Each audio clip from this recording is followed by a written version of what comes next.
Hi folks, so in this video what we're going to do is we're going to complete the questions from the 2012 Leave Insert higher level paper, the section A problems here. And as always, there's 4 questions on the section A paper, and what you always have to do is 3 questions. The way I'm going to work through them is from A1 then onto A2, onto A3 and then onto A4. So I'm going to start there by just zooming in on A1 now and we'll get started on that one. So just move my visualizer over a little bit and we'll get started on that one.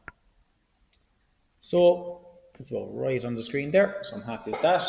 It says here, the 3D graphic below shows a lectern. Okay, that's where someone obviously speaks up and gives kind of these speeches, okay, maybe in a university style setting. The drawing on the right shows an incomplete trimetric projection of a similar lectern using the axonometric axes method. Okay, trimetric basically means that all the angles inside here will be slightly different, okay, in between this kind of XYZ axis, but you can see the scalene triangle in here.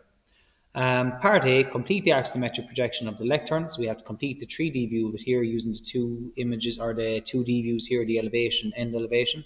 And then part B, determine and indicate the true diagonal length of the sloping rectangular top. Okay, this question here essentially revolves around using a lot of sliding set squares. So first of all, we're going to get the top surface. Okay, if you imagine the top surface where the woman here has her book.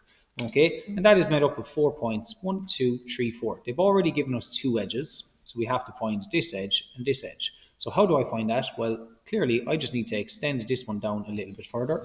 So using a little bit of sliding set squares here, I'll just extend the line. I'll extend that line down a little bit. A good sharp pencil. So somewhere down along that line that I've just extended. And now the other point that I have to project down, this one, and this one have already been projected. I now need to project down this one. So using the lines of projecting that they've already given us, check this one down as well. There we have it, where the 2 of those cross. I have now located a point. So I'm just going to actually use a marker today to go over this. So there's one, and I will connect that one up to there. So there we have it. There is the top surface of the lectern. Now this lectern then has a kind of a curved structure here, okay, and they've given us points on the curved surface already to use, and they've actually located those points, the actual vertical heights for each of those points, the vertical height there, the vertical height there. They've actually marked them up on this side here, so they've actually made it quite easy for us to complete it. So what we're going to do is just use the points over here and project them across. So I'll actually start, I'm going to project from the end view first, or the end elevation. So a bit of sliding set squares here. Now the first one has already been brought down, so now I'm going to move on to the second one. Somewhere down along there, the third, fourth one, and then finally the fifth. At that point I don't think we'll be able to see it going in underneath. So you can see the lines I'm after bringing down. Now all I'm going to do is I'm going to project those down. If I was to use labels, now we'll actually just use labels. Let's say this was 1, 2, 3, 4, 5, and 6. Well, 1 is on the ground, so there would be 1, 2, 3, 4, 5, and 6 is actually right in here, so just be careful of that. It's that point there. So now I'm going to find all those points. So projecting down once again parallel to our lines. 1 and 2 have been brought down, so I'm going to move on to number 3. Then I'm going to move on to number 4. Likewise at number 5. And finally number 6. Okay, so if I was to locate those points, well, number 3 and number 3, I'm going to find those. So that's this line here. So right there. At that point is number 3. Now I'm going to use number 4 and number 4. Just be careful, because when you have kind of lines going every which way, you can get a little bit confused at times. Number 5 is down along this line. I'm going to find the number 5 line. It's that one there. And finally number 6 is down along this line. There's number 6. You can see clearly I actually can't see it, so it's hidden. So now what I'm going to do, as best I can, I'm going to sketch that in. So it is a curved surface, so as best I can follow the path of the points. And it's nice to have that one in there to kind of give me a guide. Now just come over with my marker, as smooth as path as possible. Okay, so we've got one edge. Now, how do I find the points on the other side? What I could do is, like you see here with the 2, you could bring the line over, parallel, locate points and project down. But there is actually a quicker way by just using our compass, because technically the gap between all of these would be the same. So I could take the distance down here, just mark that distance there. So the distance, just to highlight it, I'm taking is from there to there. That little bit in the highlighter. That distance, because that has to be the same the whole way up. So now, I'll take that distance. I'm getting 100% the accurate one. And I'm just going to go to each point that I found and mark it out. 1, 2. And at this point here, you can see it goes underneath the lectern. So at that point, that's where I'm going to stop. Once again, go through the points. And then obviously, heavy it in.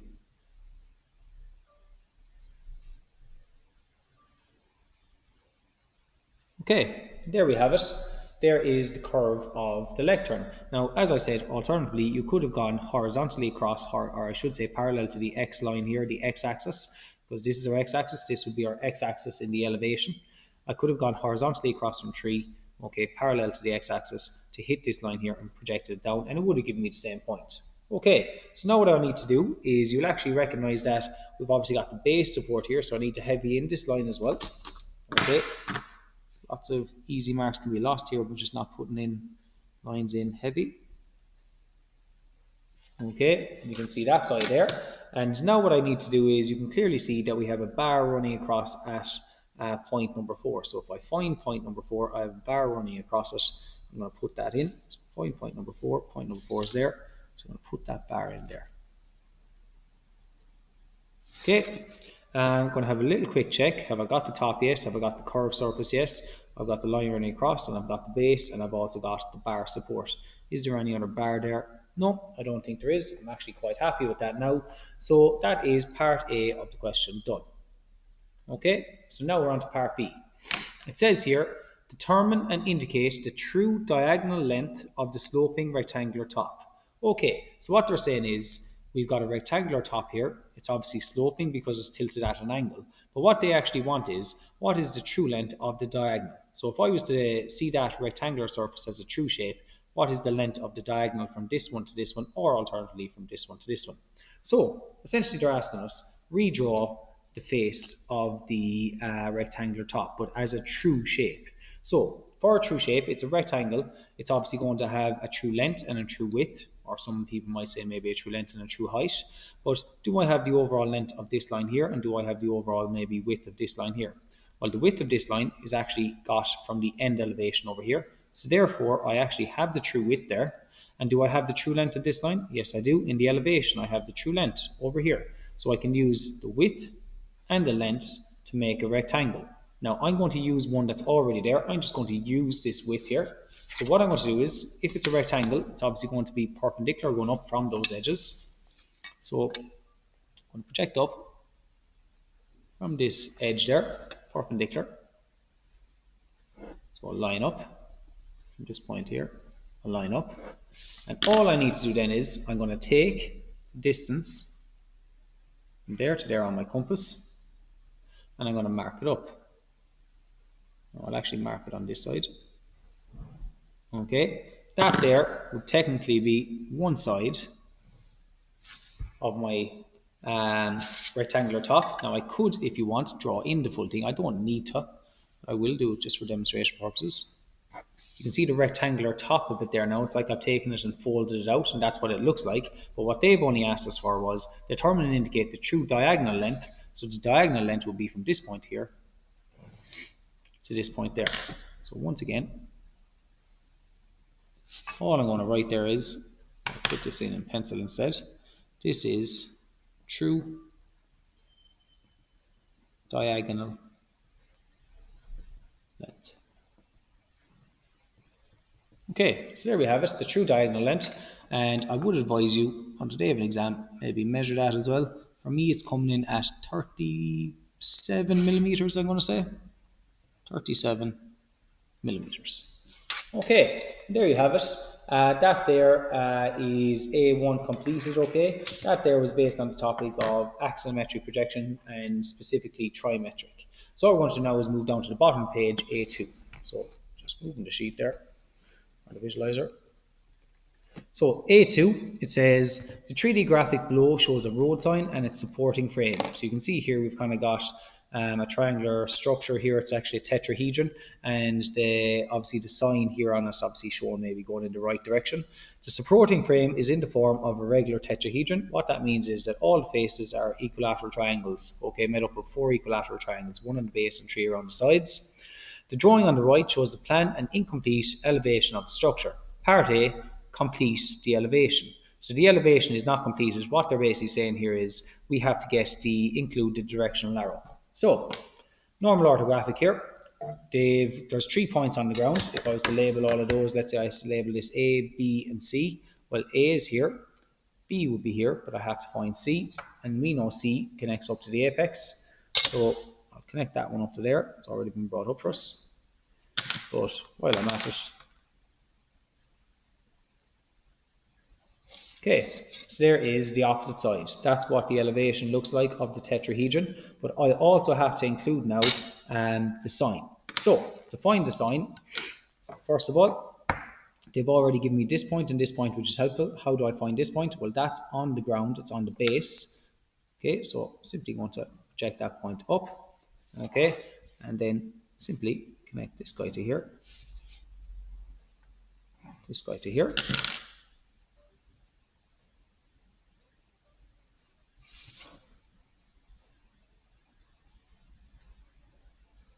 So there we have it. That is the spacing for the sign inside it, and obviously then I have to input the arrow. So to get the arrow, first of all, I'm just going to get the line that's running across it. So that one there will be right up to this line here, and the point at the end right up to there. So very easily there now. I'm going to heavy in that line, going across. I often like to mark my points first, just so I know where I'm going to. Okay, so there is the horizontal line running across it. Now I have to get the angle lines. So what you can actually recognize is, you can see that line there is parallel with this one, so it should be parallel in all views. Okay, and there's two ways we could do it. If it's going to be parallel in the plan, it will also be parallel in the elevation. So I could technically do a bit of sliding set squares here from this one, okay, and project up the point. The other thing I could also do, okay, is kind of using the principle of the oblique plane, but I'm actually just doing lines on surfaces. So parallel to the bottom edge here, from this point here, I could do a line like that, and that line there is going to hit this edge of the tetrahedron, and where it hits that edge, I'm going to project it up.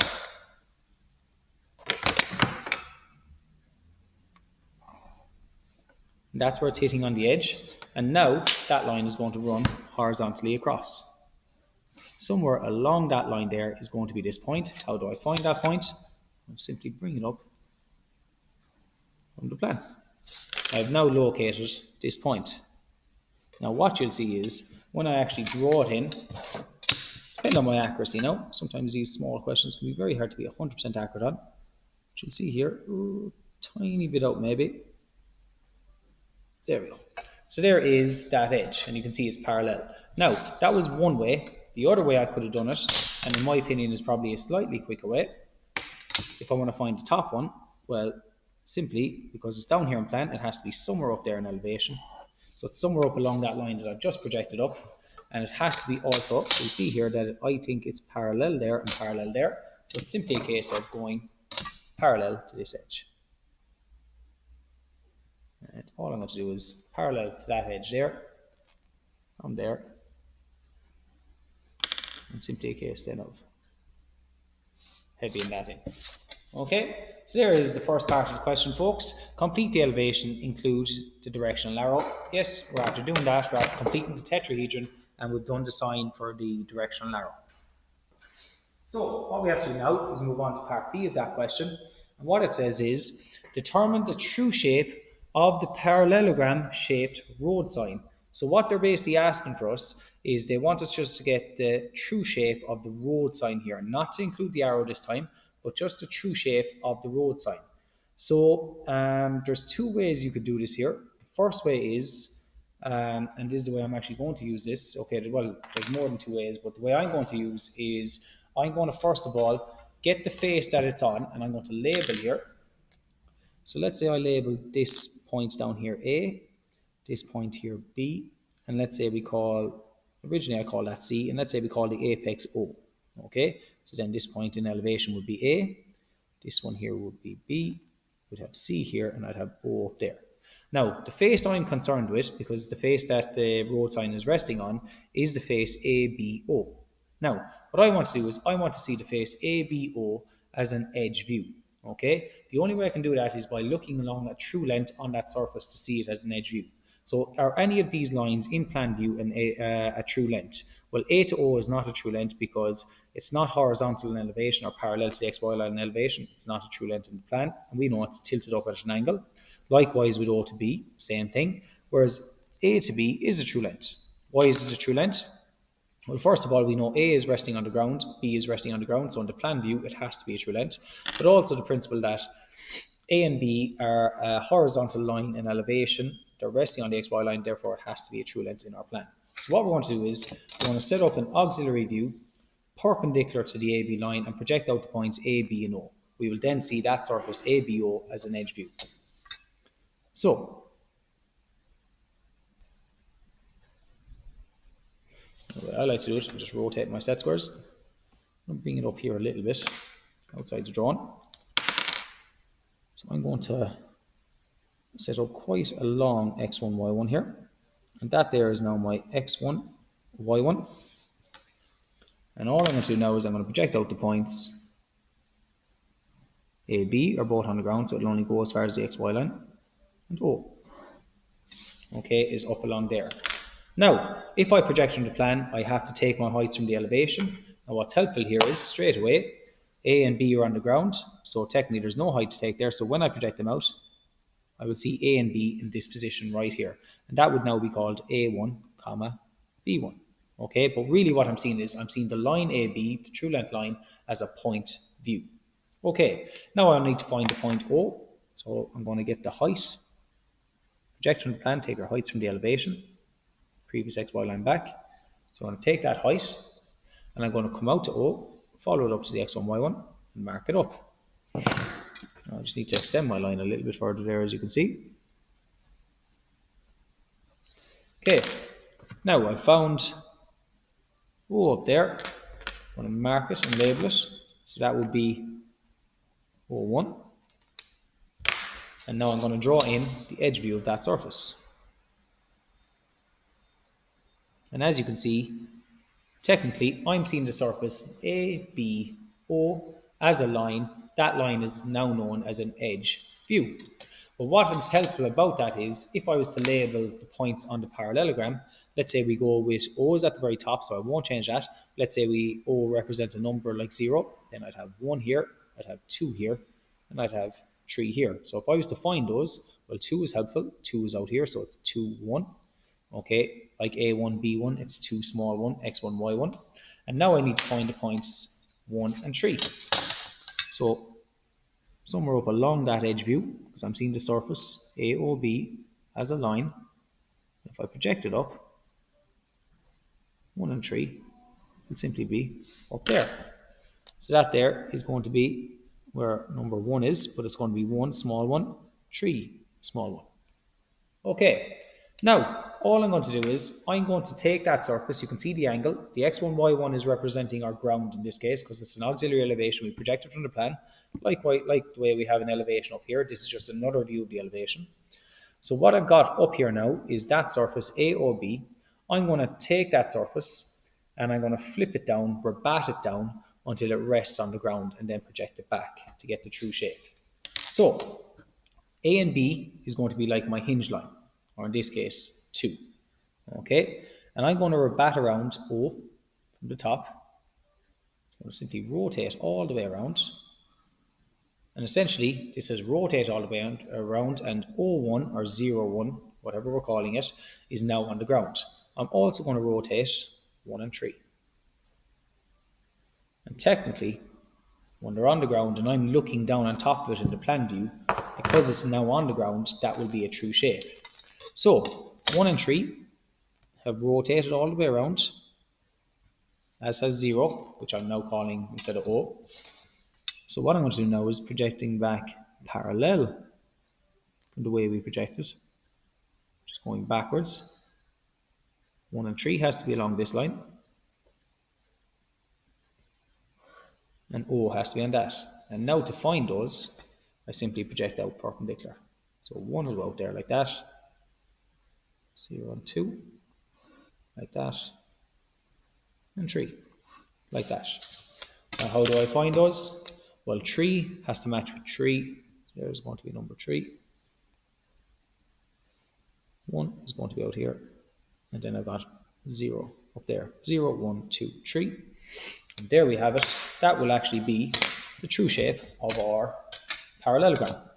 So if it is parallelogram, the sides should be parallel, but you just see, I'm just going to connect them up best I can. Obviously on the day of a test, guys, you'll be using a pencil just for demonstration purposes in this video. Sometimes I like to use a marker. Determine the true shape of the parallelogram. That there, TS, is the true shape.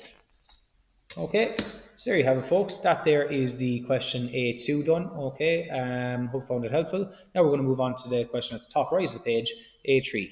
Now this one is a little bit tricky, so we're going to take our time with this. It can be done quite quickly, but the understanding of it is a little bit tricky. So I'm going to move this over a little bit further. There we go. So this question here, it says here, the careful positioning of road signs is of particular importance on dangerous bends. Okay, and you can see they've given us an example of one down here, as shown in the image below. This is to ensure that they are clearly visible by day and also by night. The drawing on the right shows the plan view of a hairpin bend, U-shaped bend. So we can see the road going from A, this is the road, and then the bend starts here at P, goes all the way around, really sharp turn, and goes back in the opposite direction. Okay, so U-shaped, and you can see it's U-shaped. It says here, point P shows the position of a car traveling along the road from A to B at night. So it's going from A all the way around to B, and point P is the position of the car when it's obviously just leaving the straight and starting the bend. The angle L represents the beam of light from the headlights, okay, of the car. So the angle L, so you can see the angle L, it's like the car is here, and this is the headlights and how far wide the headlights go as the car was traveling in a straight direction. The angle L represents the beam of light from the headlights, and S shows the position of a road sign. So you can see here the road sign is clearly outside the road, kind of like the one down here. It's off the road a little bit, like here. Determine the position of the car on the roadway when the sign becomes illuminated initially. So what they're basically saying is, as this car moves around, so imagine P rotating around the road, so obviously our angle will change as well as it rotates, and at some point, the point when the sign will become visible is technically when this edge, okay, of our lighting, okay, don't worry about the angle, but this edge of it will hit that point S there. Okay, so the challenge is obviously where on the road is the car going to be, where is P going to be along this curve when we see the road sign S. So how we're going to actually solve this, and it is a little bit of a challenge. First of all, instead of rotating the car, we're actually going to rotate the sign until it comes down here. So where would the sign be if we saw it from position P when it was here? Okay, that's the way to think of this. Okay, so what we're going to do is imagine, where is the sign S? Where would that be seen? At what point here would that be seen, essentially, if the point P was here? So I'm actually going to rotate the sign S to figure out an angle to work for us. So I'm going to connect S to O. And what we're going to do is, we're going to rotate the sign back around the road to a position where it can be seen before we move the car. So watch this. I'm going to rotate S. Okay, and technically, by rotating the sign at this point right here, that is when the sign, I'm going to call that, I'll just label it S1. That there is when the sign has been moved into its new position, and it can be seen from the current position of where the car is P before it begins to curve or go around the bend of the road. So what I'm going to do now is I'm going to connect this here, and what we've found inside here is an angle. That is the angle that we're actually going to require. That angle inside there is the angle that we're going to have to move the car around the road so that we can see the sign S up here. Okay, so that's what we have to do. So to do that, what I'm going to do is, I could do it two ways. Now the way I'm going to use is the compass method. You could technically come along here, measure the angle, and for me there it's saying, if I was to follow that accurately, it looks to me there like it's about 48 degrees. So then I could come down here and measure the 48 degrees as the car travels along the road and find it. Now the way I like to do it though, personally myself, is I'm going to take the distance here on my compass, that little arc that I've just drawn there. I'm going to take that distance on the arc. I'm just going to extend it down here. Okay, don't worry, that all I've done is I've extended the arc around. And now I'm going to take the distance. Let's say this was point, I'll call it this point here, right here is X. This one here is Y. I'm going to take the distance on my compass from X to Y. And imagine now X has moved to this position over here. So I need to find Y along the curve. So I'm simply just replicating that. Put my compass on X. Quite a tricky little one now. At that point right there, I've now found the new position of Y. We'll call it Y1 and X1. They're just labels. And now all I'm going to do is I'm going to extend out from O through that point. And technically, where it hits the road there, this point right here, that is now the new position of P. I'm going to call that P1. Okay, that is the position of the car when it can first see the road sign here, S, in its position up here. Okay, so quite a little tricky one there. If you wanted to come along and just measure the angle, that absolutely works fine as well. Just identify it on the exam, maybe saying 48 degrees. You would come down here and you would measure out. You can see there, it's pretty much working out bang on, 48 degrees. So I'm quite happy with that.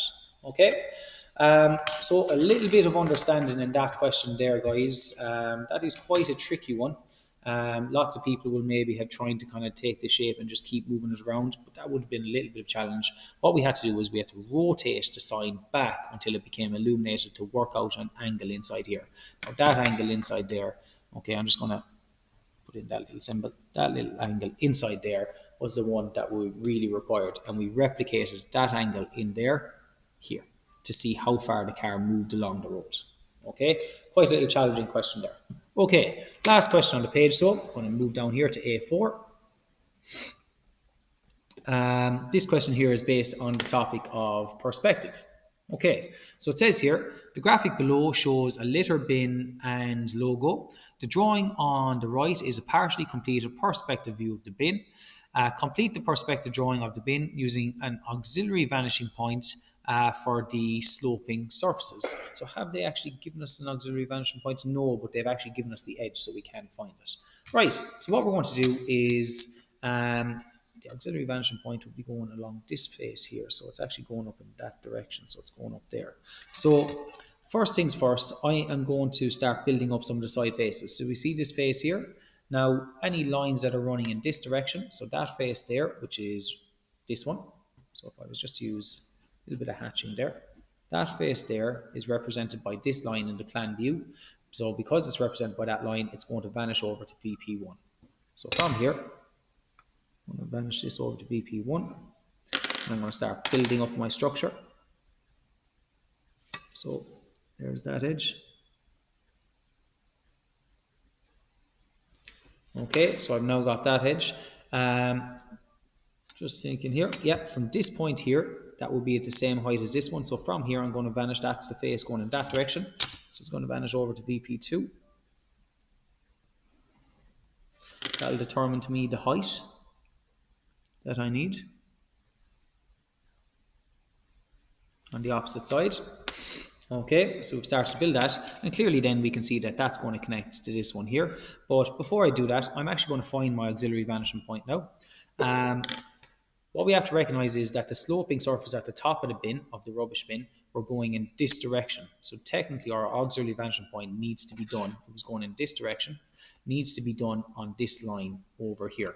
Now they've technically already given us the sloping line, so all I'm going to do to find the auxiliary vanishing point, they haven't given us the angle, but all I'm going to do is extend that up there like that, and that point right up there at the tip of the top, that would be known as AVP. You might call it sometimes AVP1 and AVP2, depending on what you want to find, because technically this one here will go down in this direction, but it's kind of going off the page there, so I'm not actually going to put that in. Okay, sorry there guys, just have to move, the lights go in the room. Okay, so to complete the rest of the question, I'm now going to put in my line here. So there's that one. There's that sloping edge. This point here, which is the one at the back, that's that back edge. We're going to have to put that one in. That's also going to go to the auxiliary vanishing point up there. Okay, so where does that point end? Now, quite easily, I could, this is the spectator point, I could bring this guy down to the picture plane like that and then drop it down. But what I can do is I recognize that line there, which is the top of it, is parallel with the ground and it's running in this direction. So that's going to go over to VP1 from there. No need to bring it down, just use what's already there. There is the top surface, just in case of heavying it in appropriately. So there's that one. Now I'm going to heavy in this one. So you don't have to bring down all the points. So there we have it. Now I've got the top surface. Now it's a case of finding, I suppose, the details inside it. So you can see here it's actually open at the back as well. So what I'm going to do is, just in here, I have to actually be careful with this now. So this line in here, okay, which is represented by that line, from here, this would actually go to VP1. So somewhere along there is going to be that one there. How do I find the point where it is at the back? That technically, see that point right in there? Well, where is that in the view over here? Well, that point there would be coming from here. So we'll actually bring this one down. So bring it down, sorry, bring it down to my spectator. I was going way off there. Where it hits the picture plane, I want to drop it down parallel to the projection lines.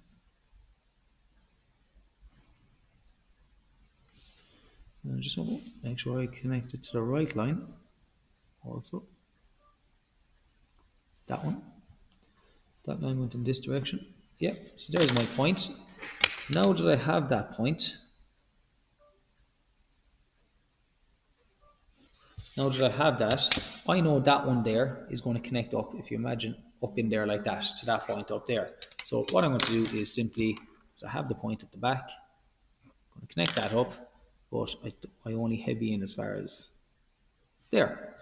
Okay, and then from there, it's going to go straight down. So I'm going to put that in going downwards.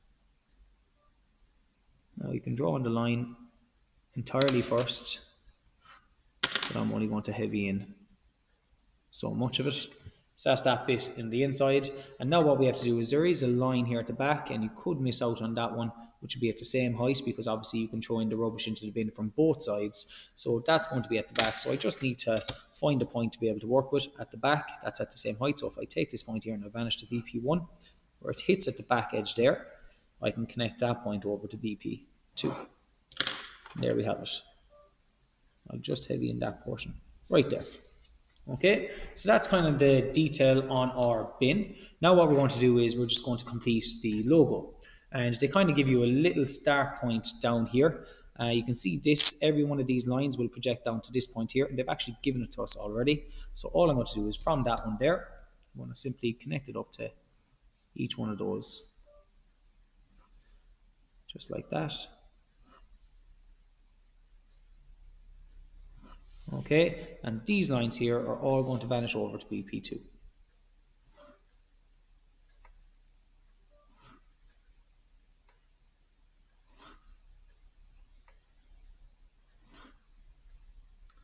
The very last one. There we go. So you can kind of see the pattern there now, and as best I can, I am using a marker, and this is quite a heavy marker, so I'll just Be extra careful with this.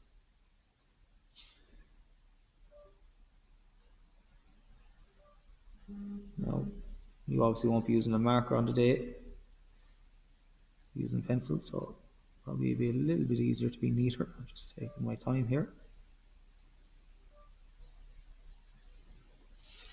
Okay, so there's all the lines, and these ones going down. So there's the first one.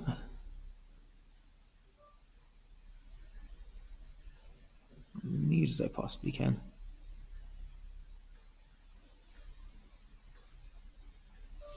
There we go. And just going to check here, am I missing any details? No, I think I've got the logo in as well. Okay, so there you have it, folks. That there was the A4 question completed. That one based on the topic of perspective. When they come up in a short answer question, they're usually always quite nice, but they will often ask you a little challenging thing. It says here, complete perspective drawing of the bin. So we have to find the sloping surface there. So we did need the auxiliary vanishing point to be able to get this edge back here. Okay, so just zooming out there now, folks. Let's get this back into focus on my screen. So there you have it, folks. That there is the 4 questions from the 2012 exam paper, section A, axonometric, little bit in orthographic, rotation of surfaces, kind of bringing in the principle there that you may have learned in the oblique plane. This one here is a bit of, I suppose, transformation geometry, rotations again, a little bit of understanding, quite a challenge, that one. I'd say from the year, most students would have tried to have a go at maybe these 3 because they would have found that quite challenging, but if you understood it, it could have been done very quickly. And then this one here based on perspective. Okay, so that there is the 4 questions from 2012, folks. I hope you found that helpful. Okay.